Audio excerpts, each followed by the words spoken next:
Today's episode of Socially Democratic is presented to you by Dunn Street.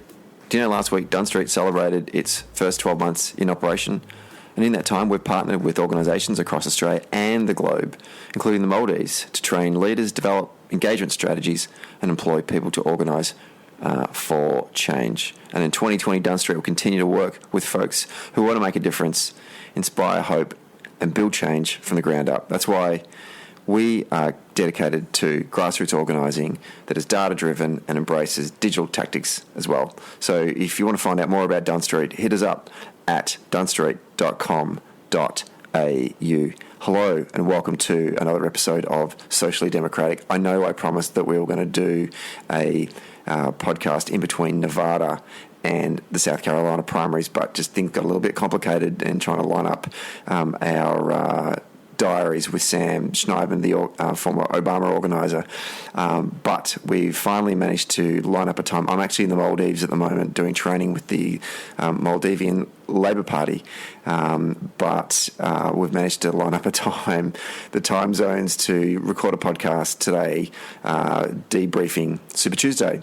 So I'm very much looking forward to today's episode with Sam to find out exactly what happened in that amazing piece of democracy that is Super Tuesday. Don't forget to follow Socially Democratic on all the Dunn Street socials, Facebook, Twitter, Instagram and LinkedIn, and make sure you subscribe to Socially Democratic on your favourite podcast app. And if you use Apple Podcasts, don't forget to give us a rating and leave us a review. Now, let's get to today's Super Tuesday podcast. Okay, we're taping this one on Thursday morning, I think. I need to double check that. Yes, we are taping this one on Thursday morning. It's 6 o'clock Maldivian time, and on the line from the United States, it's great to welcome back for our Super Tuesday Super Breakdown, Sam Schneidman. How are you?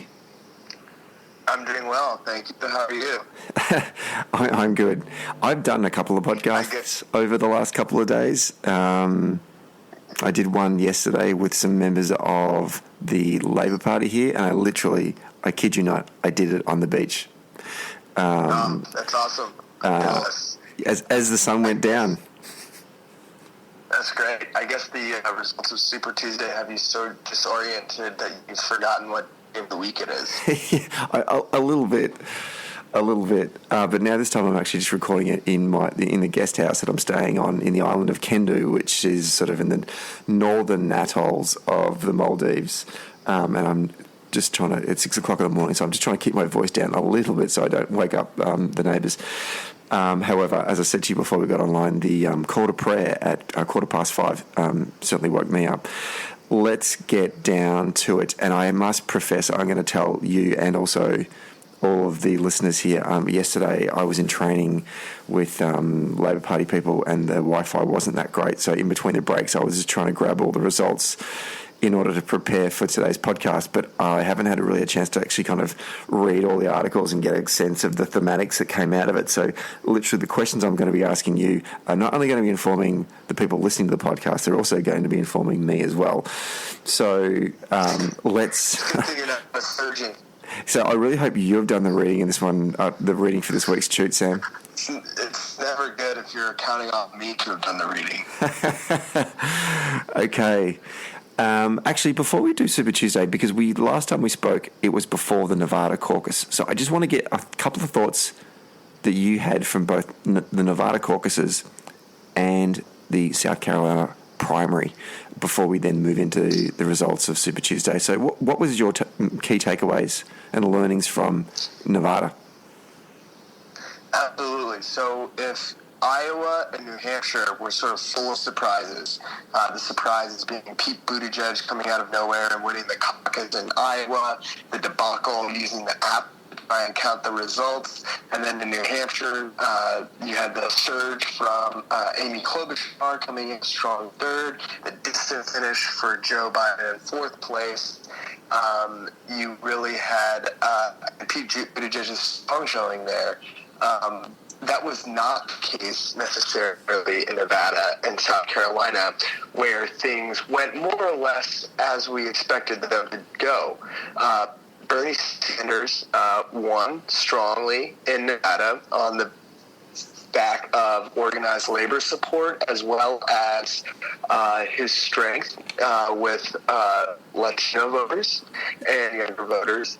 And Joe Biden sort of surged back into the race with a very convincing win in South Carolina, and largely on the strength of his popularity with African American voters. So that would be sort of the crib notes of what happened in Nevada and South Carolina.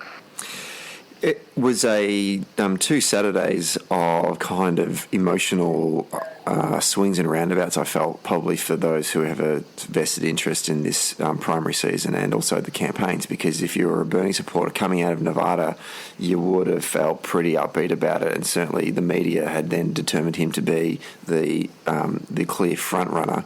And if you're the Biden camp, well, certainly, actually, if you were the other centrist, but the non-Biden camps, Buttigieg, Klobuchar, that really kind of was the end of the road, or the start of the end of the road for them.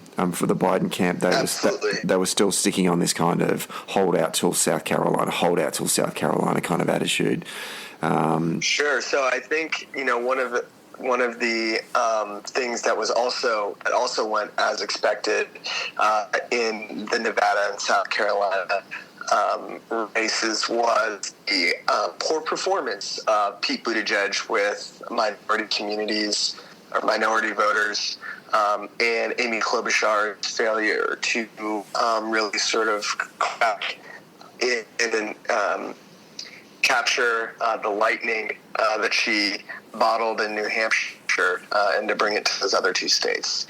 So, they looked at the rest of the calendar, looked at the money they had in the bank, realized that the states that were coming weren't necessarily places where they could perform strongly, didn't necessarily have the money to keep competing.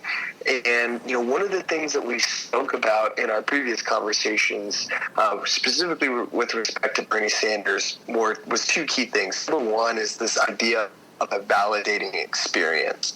Bernie Sanders was the front runner, but he needed a validating experience to really sort of run away with it, at least from, the narrative perspective. And the second thing that we talked about was, if you were on the Bernie Sanders campaign, you were a little bit concerned with underperforming fundamentals, specifically in turnout among younger voters. Bernie Sanders has always been saying that the strength of his candidacy is the ability to expand the electorate.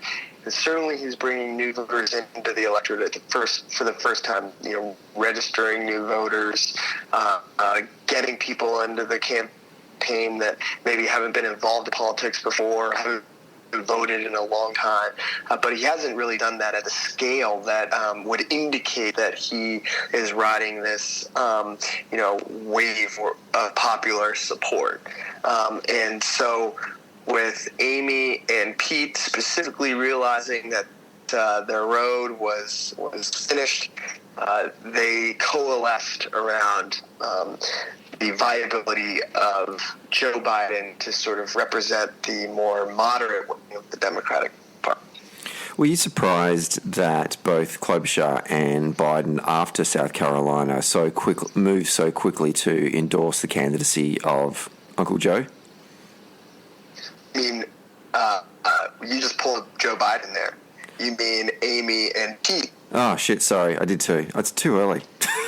Yeah. We suppose I did pull Joe Biden there. Hot diggity. Sorry. Pete and Amy, were you surprised with their quick turnaround and endorsement of Joe Biden? No, I was not. They are professional politicians. They realize sort of what the dynamics of this race are. They realize, what Bernie represents and what their interests or what their value set is, and how they and their vision of the country is. So I think that they realized that if they were going to have a significant impact in this election, they had to move quickly to lend their support to Joe. So then we had the South Carolina primary, and Joe Biden is the comeback kid, and not only wins, but wins convincingly. And the numbers really hold up. The question that I had the number one question that I had going into Super Tuesday was, okay, Joe, you won a standalone state primary in which you had clearly invested more energy into that particular race than any of the others till that point. But Super Tuesday, you need to do that across, I think it's 13 states and territories. Do you have the infrastructure? Do you have the campaign structure to actually sustain success on multiple levels simultaneously? And one of the interesting takeaways I had from the South Carolina primary was Representative Clyburn, who's regarded as the most influential African-American Democratic politician, who came out and endorsed Joe Biden in the days leading up to Super Tuesday, said on the record that we need to go and have a hard conversation with the people running Joe's campaign if he actually wants to go on and win this damn thing, because his organisational structure is not up to scratch. Do you think that that question that I asked of the Biden campaign, did they answer that on Super Tuesday? I don't think he answered that definitively, but I think from at least a narrative, perspective, he is sort of reestablished his viability as a candidate. So, he's going to have to prove that he's able to compete across the country, but he has a couple of things going for him that might be able to sort of fill in the gaps where his campaign infrastructure is lacking. Number one is the states that are going to be voting in March tend to favor the coalition voters that are falling in behind Joe Biden. Joe Biden yesterday actually performed better than expected with voters, especially in the suburbs, and was actually able to peel rural moderates away from Bernie. Bernie, was able to win in 2016. So that's one thing that Joe has going for him. And for reference, the states that really help him are next week, March 10th, Michigan, Mississippi, and Missouri will be voting. Those tend to really help Joe Biden. And then later on, Florida and Ohio will be voting too, and it's on the 17th. So Joe Biden could really start to snowball here with momentum. Now, the other X factor here is money. Bernie Sanders just pulled in a crazy amount of money, $46 million. Joe Biden, I think, is going to have to step up the fundraising. He's not going to have the small dollar appeal that Bernie has, but he does have the support of Michael Bloomberg, whose net worth is $64 billion. Now, Michael Bloomberg is not going to give $1 billion to Joe Biden. What he is going to do is he's able to use the resources at his disposal to help define Donald Trump, to help to pour it into super PACs that would be aligned with the Democrats and Joe Biden. And so he may end up benefiting from that. And Bloomberg has said that he is going to support Joe Biden. I think the things that Joe Biden really needs to put to rest as far as a concern is not so much his campaign's infrastructure as his performance as a candidate. He frequently rambles falls on his message.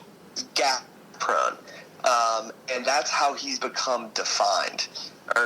And people sort of expect that from him and discount him as a serious candidate because of it.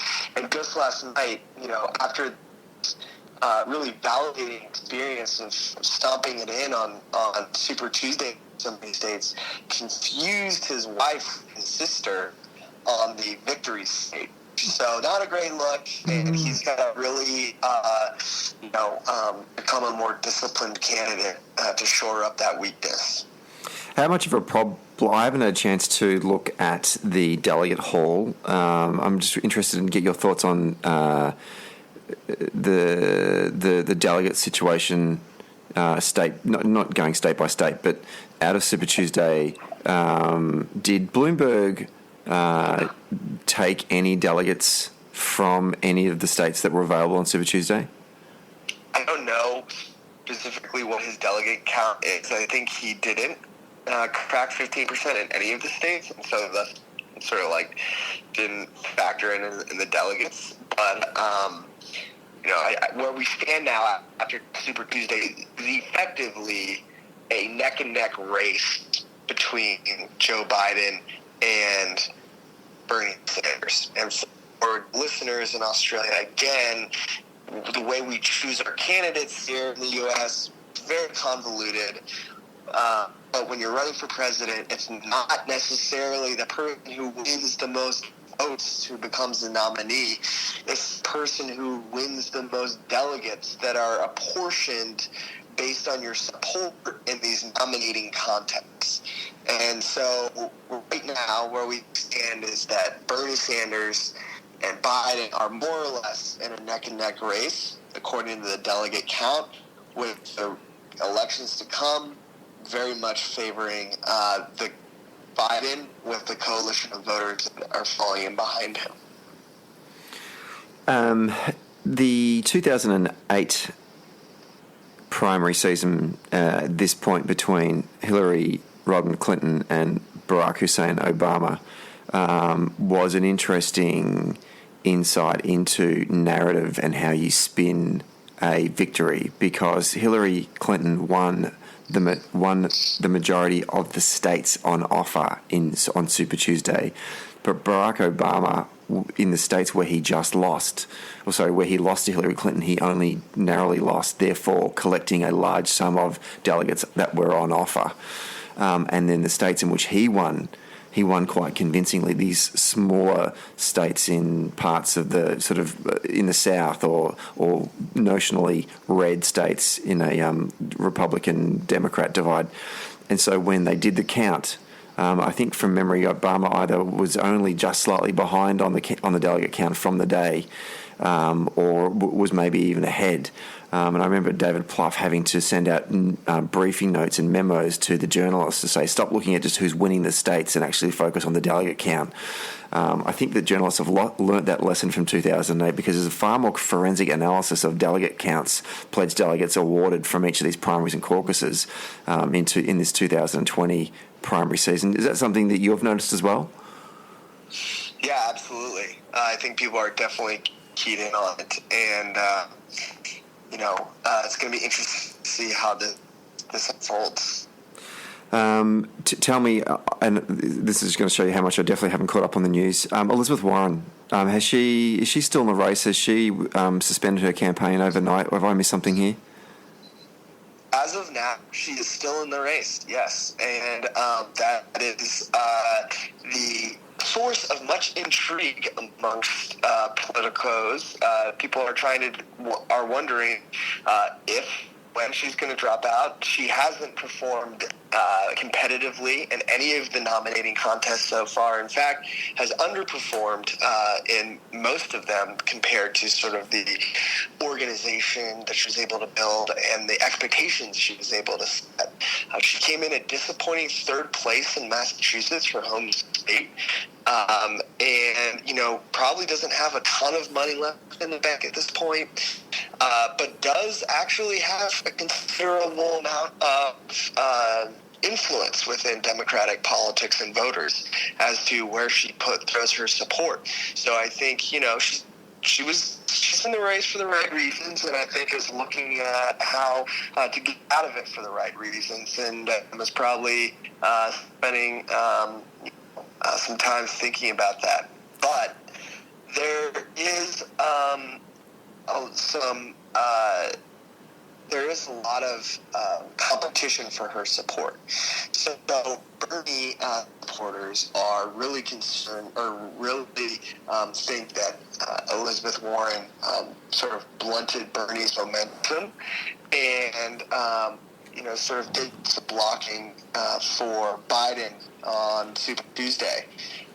But there is the data tends to suggest that whenever Warren was losing support, a considerable portion of it would go to Pete or Amy. So we will see sort of how this shakes out for her. I think, Elizabeth Warren had this really interesting, blend of supporters. So it's going to be interesting to see how they break. What happened with Warren's campaign? The last time you and I saw each other were in Brooklyn in November last year when we did a podcast. We were really talking up not just the actual infrastructure campaign of Elizabeth Warren, the efforts she was going to connect with Democratic voters, like staying behind it, like she was having packed rallies and staying behind for like 3 or 4 hours and having selfies with every single person that wanted to get up and get a photo with her. The level of policy detail that her and her team had put together. I mean, the whole, I have a plan for that thing. At one point there, she was, without having any votes being cast, she was seen as the front runner. And then as soon as we actually asked Democrats to fill out a ballot paper, she has just been 3rd, 4th or 5th placed in all of these results. What has been her problem in connecting with Democratic voters? I don't know that she necessarily had a problem connecting with voters as much as she had some unforced errors politically. So one of the areas that she was beginning to carve out some room for herself is as the candidate of the progressive wing of the party. And Medicare for All, basically universal single-payer health care, is the cause that really unites the progressive movement of the party specifically. And Elizabeth Warren had come out strongly in support of it, but started to waffle when she got those, well, how are you going to pay for it questions.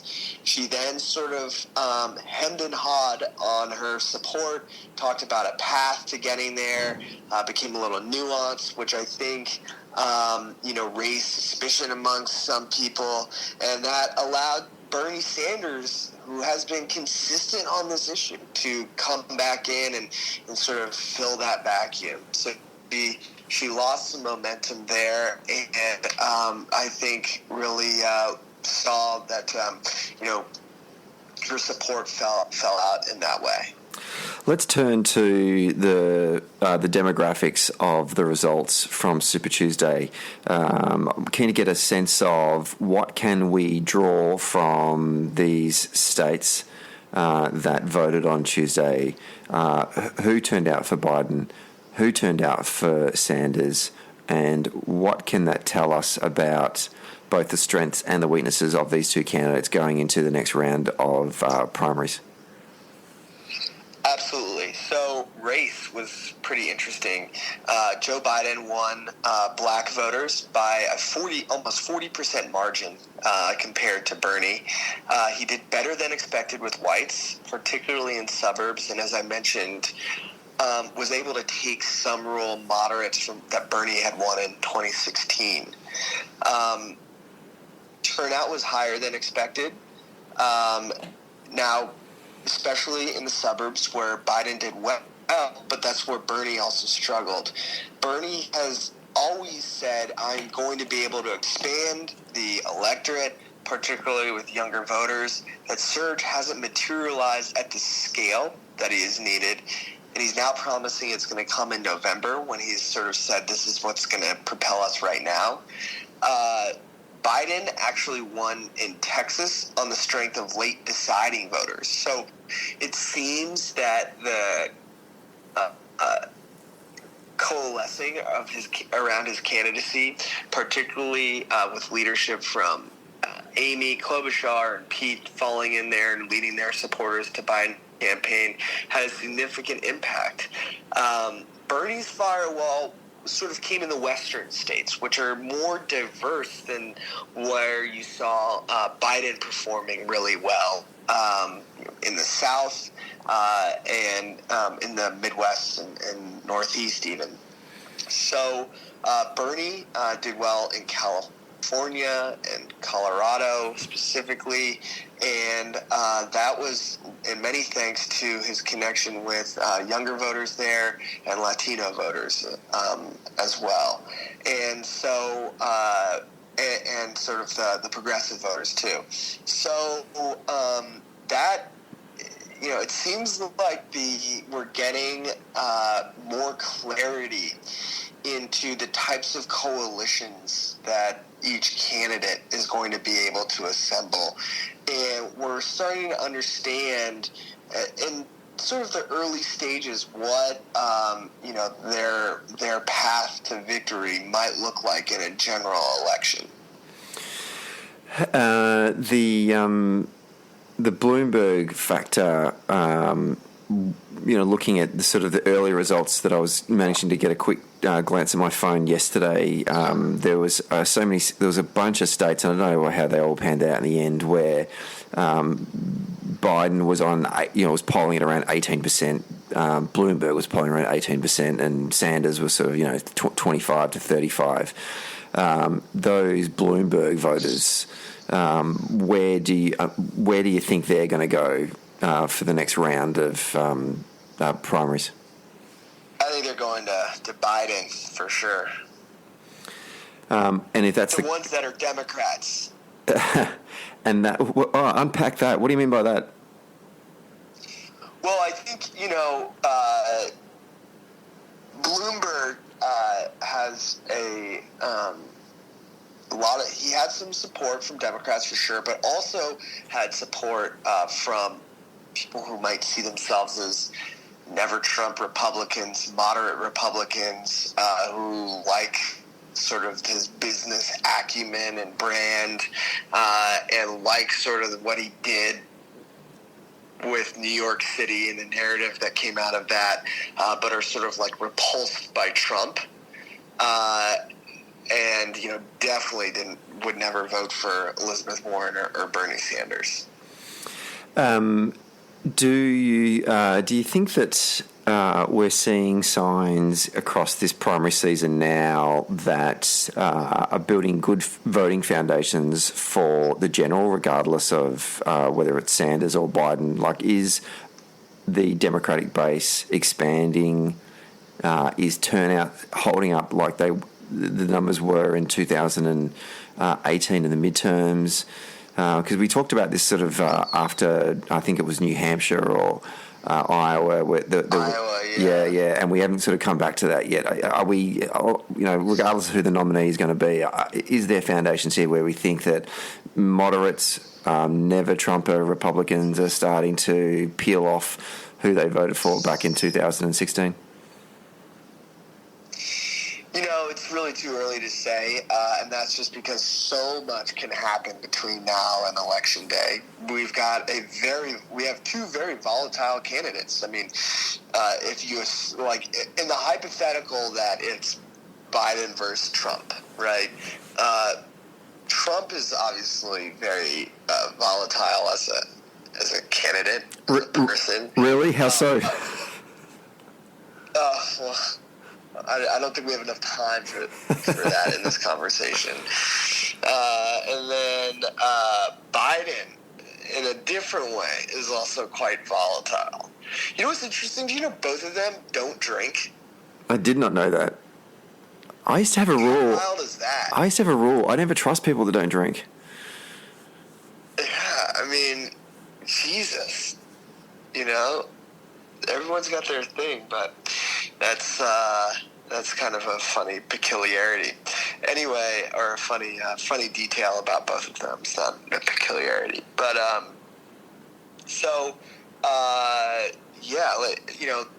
with these volatile candidacies, anything can happen, and it'll be interesting to see what can happen between now and then, and sort of the coalition that they build. But I think what we're seeing is Biden is beginning to look like he's able to put forth a viable candidacy. The result in Texas would have shocked the Sanders camp, I would feel, particularly after a strong showing from the Latino voters in the Nevada caucus. What do we read into that? Absolutely. I think what's interesting is that late deciding voters were such a big decisive factor, and what we're going to be seeing is a huge surge, or a huge the dynamic of the race is shifting a little bit, and it's shifting around Biden's support being being the leader of more moderate voters in the suburbs who are sort of falling into line. We'll see what happens to turnout levels, and whether these patterns can be maintained in the coming states. And if I'm Biden, I'm sort of a bit concerned about his inability to sort of break through with the Latino community, and I think that's one of Bernie's key strong areas of support. So it'll be interesting to see how that factors in the general election. So just quickly before we wrap up, turning our attention to the next round of primaries coming up. You mentioned them before. We've got Michigan. What else is on the cards?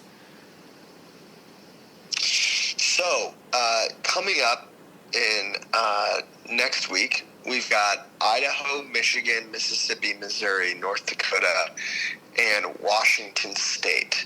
Now, of those, I think the one that I would be looking at as the clearest indication for like a competitive race is the Michigan primary. You've got a state that really speaks to both Bernie's supporters and Biden's supporters, but also was a surprise win for Trump 2016. So it'll be really interesting to see who wins that state, by how much, what the turnout levels are going to be. Donald Trump's going to be doing a rally there sort of right around that time. It's going to be a very frenzied state. Mississippi and Missouri definitely are going to be favoring Joe Biden. So we'll see how that goes. And then the week after that, we've got Arizona, Florida, Illinois, and Ohio. Florida and Ohio are really promising for Joe Biden. Arizona is something that I think Bernie is going to be counting on as a firewall. And we'll see what happens with Illinois. It's going to be fascinating, and if it remains a tight contest, and it's something, let's not talk about it today. We're certainly going to talk about it as we move through these races, but it could very much be a case where we could have a convention in which it could be contested, which hasn't happened since, I think, Adlai Stevenson, or as far back as the 1950s. But I just find that certainly after Super Tuesday, momentum is with Biden. I don't know if you have that sort of same feeling as well. But I mean, who has got the mojo right now? Definitely Joe's got it, and we'll see whether or not he can avoid squandering it with some unprompted gaffes as a candidate. Yeah, and the debates now are just going to be him and Sanders on the stage, and certainly Elizabeth Warren until she decides to pull a pin. So the focus is really going to become on Joe, because I think it was the Nevada debates. he literally had to keep on putting his hand up and saying, hello, I'm still here, can you pay attention to me? Or the other candidates were completely ignoring him. But from now on, it is going to be a Bernie and Joe show. What a difference a few days can make. Yeah, unbelievable. Sam, look, thank you very much for taking taking time out of your schedule to line up this podcast. I've never done a podcast at 6 o'clock in the morning, but to be honest, I don't know what time it is. I think it's actually still technically lunchtime in Australia, so I don't feel that knackered. But great to talk to you again. Thank you for bringing me up to speed with the Super Tuesday results. When I get to some serious Wi-Fi, I'll be downloading the New York Times and having a proper debrief on how everything went. But I hope you at home listening to today's podcast also got your weekly dose of the Democratic primaries. And actually the feedback, I just want to say, Sam, the feedback we've been getting with these podcasts from our listenership has been really, really positive. A lot of people have been leaving us messages on the Dunn Street socials saying, loving the podcasts with Sam Schneidman. So we do appreciate you going on this journey with us across the Democratic primary season. It's been a blast, and we'll see where this journey goes. Maybe when maybe you can arrange a trip over to the States, and we can report live from the Democratic Convention in Milwaukee. That could be our next one. Wow, you've set some high bars there. How about we just settle with doing a podcast next week, debriefing the next round of primaries instead? All right, that sounds good. Okay, fantastic. I'm going for a run and a swim. You enjoy yourself today. Thanks, mate, and we'll talk to you soon. Thanks.